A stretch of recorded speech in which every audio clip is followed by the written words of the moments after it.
యేసు రక్తమే జయం పరిచర్య ప్రైజ్ ద లార్డ్. జనవరి 7వ తేదీ 2025.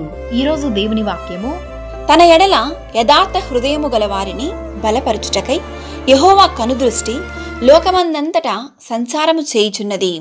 2 దినవృత్తాంతములు 16వ అధ్యాయం 9వ వాక్యము. నీతిమంతులారా, యెహోవాను బట్టి సంతోషించుడి, ఉల్లపించుడి.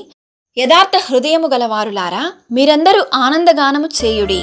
యెహోవా కనుదృష్టి లోకమందంతటా సంచారము చేయుచున్నది. మన దేవుడైన యెహోవాను మనము ఆశ్రయించితిమి.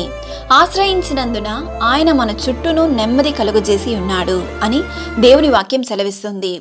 యెహోవా ఉత్తముడు, యథార్థవంతుడై ఉన్నాడు. హిజ్కియా కన్నీళ్లు విడుచుచు యథార్థ హృదయముతో దేవుని వైపు చూచి ప్రార్థింపగా ఆయన ప్రార్థనను వినెను, ఆయుష్కాలమును దయచేసెను.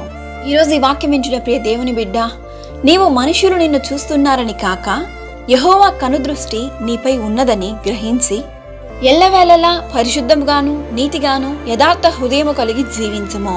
అందరికీ క్రీస్తు ప్రేమను తెలియజేయము. దేవుని రాకడ సమీపముగా ఉన్నది కనుక ఇకనైనా మారు మనసు పొందుము. యథార్థ హృదయమును, పరిశుద్ధమును, నీతిని, ఆయన సమాధానమును ఈ దినాన దేవుడు మనందరికీ అనుగ్రహించును గాక. ఆమేన్. God bless you.